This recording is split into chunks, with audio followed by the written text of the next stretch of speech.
Apologies for the echo.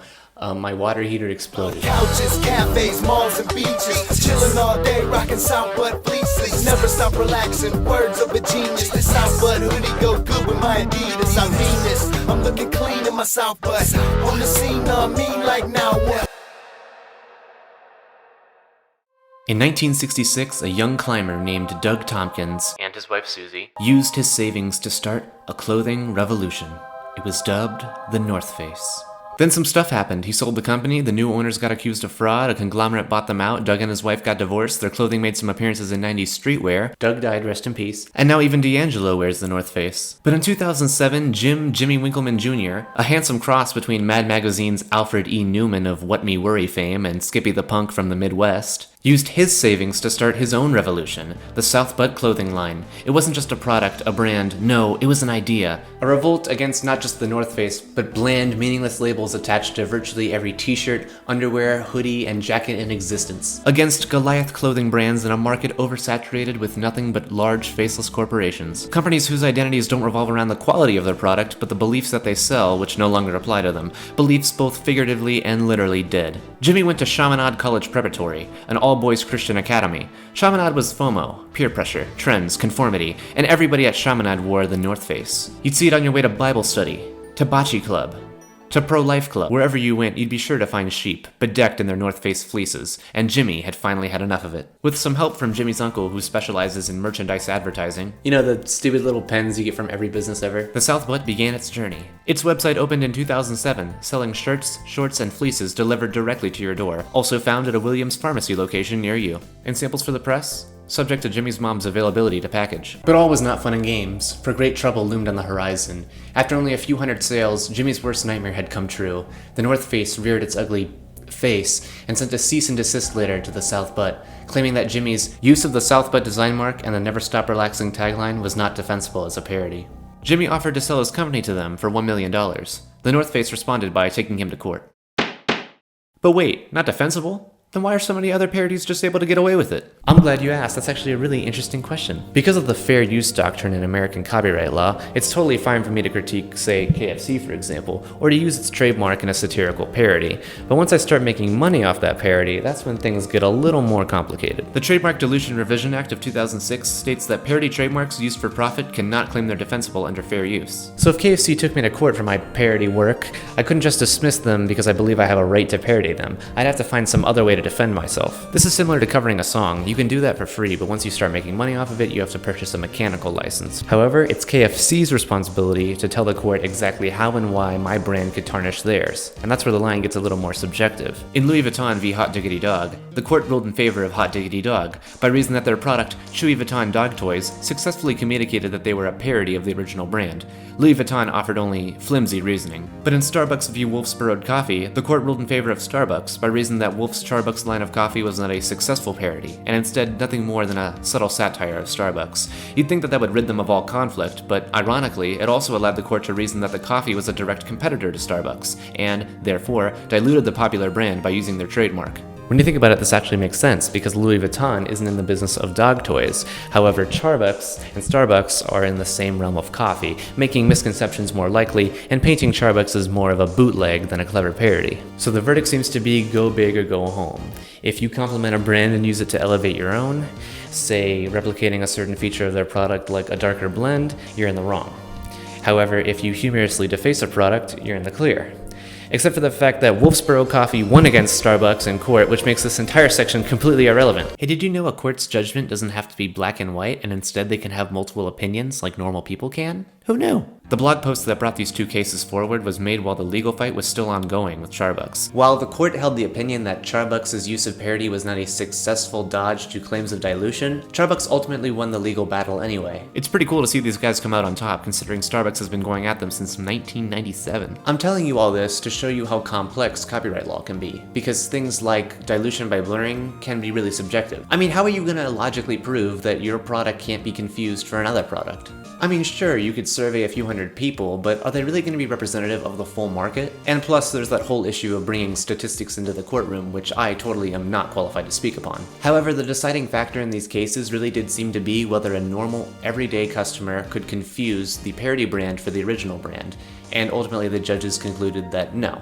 they couldn't. With all things considered, what I'm trying to get across is that the Southwood had a really good chance against the North Face going into court. The North Face is a company built from the dreams of two young hiking enthusiasts. In 1966, they founded a small store in San Francisco. And inevitably, the North Face's success attracts opportunists seeking to pirate its famous trademarks for their inferior knockoffs. The three defendants had no choice but to commence this action to protect its valuable and famous The North Face brand and trademarks. The Southbud LLC is a Missouri limited liability company built on the dreams of Jimmy Winkelmann, a cherubic teenager, budding entrepreneur, and college freshman from the heartland of America. Jimmy founded his company with parodic respect, naming it the Southbud, evoking the opposite of plaintiff's Historia Nomen, being the soft undercarriage of the non-mountain climbing human anatomy, commonly known and referred to in non-salacious form as, among others, rump, booty, bottom. Southbud has garnered significant, nay, international media attention as an internet site seller of parody apparel products. Tail, buns, caboose, hiney. North Face has voluntarily and as a matter of public record elected to depict the commercial undertakings of Southbud and its co-defendants as piracy, evoking not intellectual property issues, but high crimes on the high seas, perhaps the South Seas, as contrasted with its off-explored polar opposite. Batty, fundament, breach, arse. Turned 19 years of age, and while he looks 14 and to some acts 12, Jimmy and the Southbud have no choice but to defend the present action to protect the integrity of the marketplace, freedom of choice for the consumer, freedom of speech for all, and the fundamental tenets of capitalism, competition, and the American rear, saddle thumper, and butt. That was Winkelmann's lawyer, Albert Watkins. Watkins was the perfect lawyer for such an eccentric case. He's a cancer survivor, former hot dog cart owner, friend of the late Russian poet Yevgeny Yevtushenko, and squash mates. Yes, not golf, not tennis, squash mates with Jimmy's father. He took the case for nothing but a really good bottle of Burgundy. When the media caught wind of this bizarre legal battle, they were absolutely hooked. But it had a lot of people asking, why? Why was the North Face so determined to crush this 19-year-old kid? What did they have to gain from all of this? People could clearly tell the difference between a face and a butt. The North Face was simply making bad publicity for themselves. Well, I have a theory. I think that the North Face didn't have any concern about publicity, because for them, this publicity was good publicity. You'd think that people would stop buying from the North Face because it wasn't very punk rock for them to shit all over the little guy. But the North Face's target audience isn't exactly punk rock, if you know what I mean. So I don't think that they were losing any customers from this. So was the Southbud a successful parody, or did it die in court? Well, actually, it turns out that this entire section was a complete waste of our time because the Southbud and the North Face ended up settling outside of court. So it all worked out. It's good. My theory, by the way, which I won't ask you to respond to, is the company decided that it was better to license you than fight you, and so that they're going to get a percentage. But I know you can't comment on that. Nope. The terms of that settlement aren't entirely clear, but they seem to suggest two things. One, the North Face would have to pay a significant amount of money to the Southbud. And two, the Southbud would have to cease operations by June of 2011. And all of this was decided on April 1st, 2010. Truly a poetic end for such a company. A poetic ending that lasted a whole 2 days, because on April 3rd, the Buttface was launched. The North Face sued again, this time much later in 2012. Unfortunately, like a fallen prize fighter, the North Face insist on a rematch years after both brands have passed their prime. The swaying elephant in this courtroom is the complete absence of any discussion of confusion in the marketplace. Defendants have cited several examples below of responses that Mr. Ford received from survey subjects that support a finding that the Buttface is a successful parody. They're very similar to the North Face. I can see they're like a spoof company, I guess. It's kind of like the North Face brand, but a joke instead. Their name and logo reminds me of the North Face brand because the North Face is well known for its butt logo on its clothing. The only other company I can think of right now is Southbud. What about Southbud during that time that North Face sued them for trademark infringement? Because it's obvious. It's completely f***ing obvious what it is. You're making fun of the North Face. It's completely moronic for you to ask me 15 f***ing times what it is when it's obvious. God, you market research people are complete f***ing morons. Despite their best efforts, the Buttface lost, because apparently starting a company named the Buttface still violated their contract. Who knew? Eventually, the chicanery came to a close when both Winkelmann's father and son admitted that they had breached their agreement. The court ordered them to surrender all merchandise and pay $65,000 to the North Face, though that would be reduced by $1,000 each month that they didn't go out and create another company.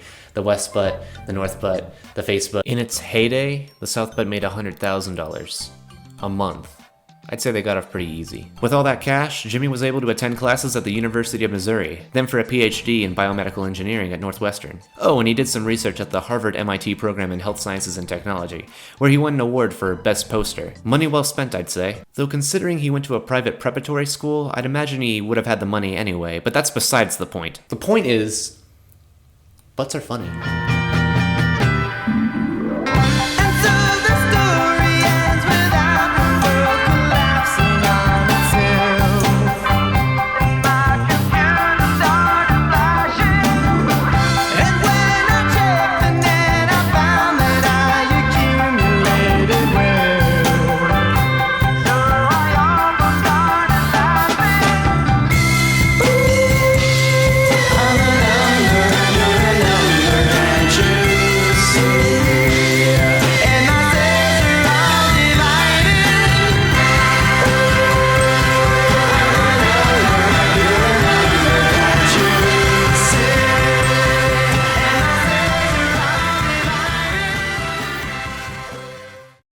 You know the stupid little pens you get from every business ever? No, I don't know them. Can you shut the fuck up?